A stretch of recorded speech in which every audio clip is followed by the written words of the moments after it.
विक्रेते करत असतील तर ही बाब गंभीरतेने घेऊन त्यावर निश्चितपणे तात्काळ कारवाई करण्यात येईल. प्रश्नोत्तराचा तास संपला. 289.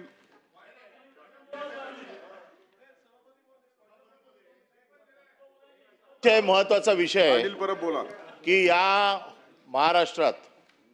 महाराष्ट्राचे मुख्यमंत्री श्री देवेंद्र फडणवीस साहेब ज्यांची एक प्रतिमा आहे, ज्यांच्याकडे बघताना लोक सुसंस्कृत म्हणून बघतात, आणि अशा मुख्यमंत्र्यांच्या सरकारमध्ये एक आमदार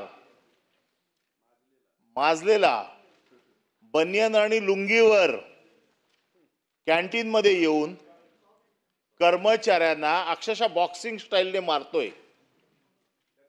जरा चव्हाण साहेब जरा थांबा, जरा महत्वाचा विषय आहे की माझी मुख्यमंत्र्यांना विनंती आहे की आपला ह्या सरकारच्या आमदारांवरती वचक आहे की नाही. आपल्यासारखा एखादा ज्याला असं वाटतं की महाराष्ट्र सुसंस्कृत असला पाहिजे, आपली जी प्रतिमा जी सुसंस्कृतपणाची आपण जी लोकांच्या मनामध्ये आहे त्याला तडे देण्याचं काम अशा प्रकारचे आमदार करतायत.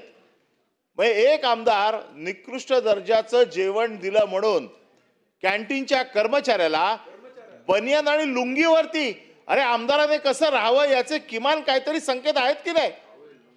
लुंगी टॉवेल आहे म्हणतात. आता माझी मुख्यमंत्र्यांना विनंती आहे की मुख्यमंत्री काय चाललंय आपल्या राज्यामध्ये. हे आमदार बनियन टॉवेल मध्ये खाली येतात, मारतात. हे काय रस्त्यावरच्या गल्लीवरचे लोक आहेत काय? कर्मचाऱ्यांना मारतात. अरे तुमच्या ताकद आहे तर त्या खात्याच्या मंत्र्याच्या मारा ना. कोणाला मारताय? कर्मचाऱ्याला. ते काय गुन्हा त्याचा?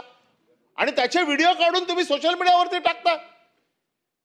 आणि आपल्याकडनं तरी आपल्या प्रतिमेला जे असे तडे पाडतायत किमान त्यांचा तर बंदोबस्त करा.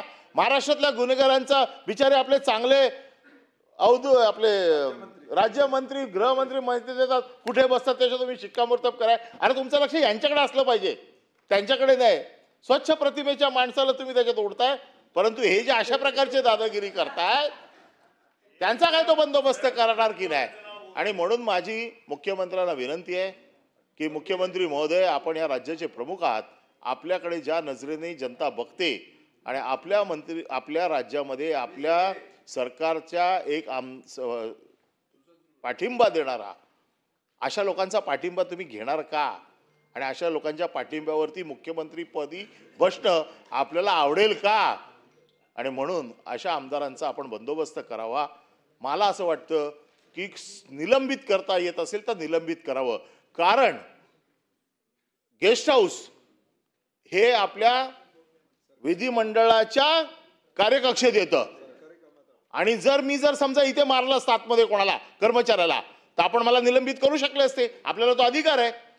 जर हॉस्टेल आपल्या त्या विधिमंडळाच्या कक्षेत येत असेल तर मला असं वाटतं की त्याला निलंबित करण्याचा अधिकार देखील आपल्याला आहे. तर माझी आपल्याला विनंती आहे की त्याला निलंबित करा, बडतर्फ करा, काय करायचं ते करा, पण आपण हे खपवून घेणार नाही हे तरी किमान आता महाराष्ट्राच्या जनतेला कळू देत. माननीय सभापती महोदय, सन्माननीय परब साहेबांनी जो विषय या ठिकाणी मांडलेला आहे, खरं म्हणजे मी देखील त्याची माहिती घेतली आणि तो व्हिडिओ मी देखील स्वतः बघितलेला आहे. आणि निश्चितच अशा प्रकारचं वर्तन हे आपल्या कोणाही करता भूषणावं नाही. याच्याने विधिमंडळाची आणि आमदार म्हणून आपली सगळ्यांचीच प्रतिष्ठा प्रतिमा कुठेतरी कमी होते. तिथनं माहिती अशी आली की काय आमदार निवासातल्या सोयी नीट नव्हत्या, भाजीला वास होता वगैरे, या सगळ्या गोष्टीची तक्रार करता येते. त्याच्यावर कारवाई केली पाहिजे. तो एक वेगळा मुद्दा आहे. त्याच्यावर मी आपल्याला विनंती करेन की आपण स्वतः लक्ष घालावं. आमदार निवासात जर काही अनियमितता असेल, तिथे काही घाण असेल, काही समजा चुकीच्या प्रकारच्या गोष्टी वापरल्या जात असतील तर स्वतंत्रपणे त्याची कारवाई झाली पाहिजे. पण अशा परिस्थितीमध्ये मारहाण करणं, लोकप्रतिनिधींनी मारहाण करणं आणि त्याच्या अशा प्रकारचे व्हिडिओ येणं, यातनं आपल्या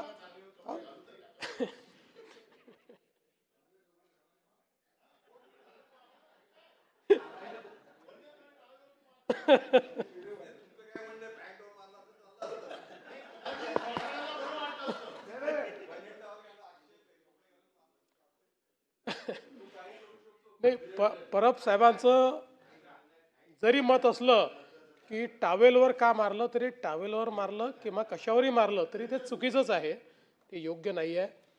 आणि यातनं सगळ्या आमदारांबद्दल लोकांमध्ये भावना चुकीची जाते. आपण कुठेतरी सत्तेचा गैरवापर करतो किंवा आपण सगळे आमदार म्हणून आपलं कंडक्ट योग्य नाही, अशा प्रकारचं लोकांमध्ये या संदर्भातली भावना जाते. आणि म्हणून निश्चितपणे मला असं वाटतं की अतिशय गंभीर बाब आहे. आपण आणि माननीय अध्यक्ष या दोघांनी याचा कॉग्निझन्स घ्यावा आणि या संदर्भात काय पुढील कारवाई करायची ते आपण करावी. 289 नियम 289 आज प्राप्त झाले